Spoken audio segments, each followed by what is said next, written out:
করা হয়েছে, যদিও তারা আমাকে ওয়ারেন্ট ইস্যুটা দেখাতে পারে নাই, কিন্তু আমি আইনের প্রতি শ্রদ্ধাশীল হয়ে আমি তাদের সাথে যাচ্ছি।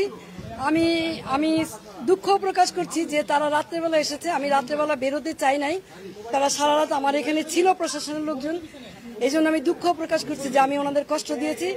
আপনারা দেখেছেন যে আমার মহল্লার লোকজন তারা এখানে সারা রাত অবস্থান নিয়েছে।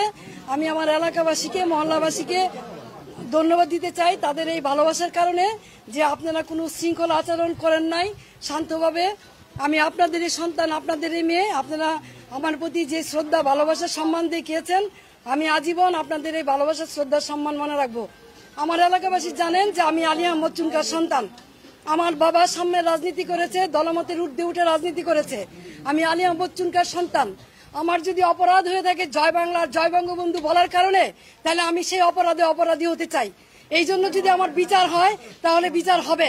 কিন্তু নারায়ণগঞ্জ শহরে 21 বছর আপনাদেরকে আমি সেবা দিয়েছি, কোনোদিন কেউ বলতে পারবেন না দলের প্রতি আঘাত করেছি অথবা কাউকে আমি কোনো ধরনের বৈষম্য আচরণ করেছি।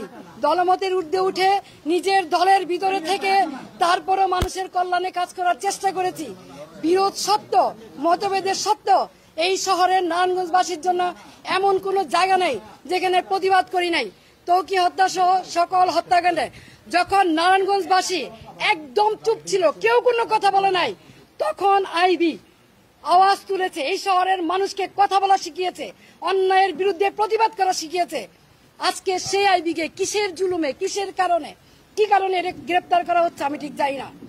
কিন্তু যেহেতু আমাকে গ্রেপ্তার করা হচ্ছে, আমি নারায়ণগঞ্জবাসীর কাছে একটাই অনুরোধ করব, আপনারা যেভাবে আমার পাশে ছিলেন, আমার পরিবারের পাশে ছিলেন, আমার পাশে থাকবেন। আপনারা সকলেই জানেন 1 মাস হয়নি আমার ছোট ভাই, অত্যন্ত আদরের ছোট ভাই মোহাম্মদ আলী রাজা রিপনকে আমরা হারিয়েছি।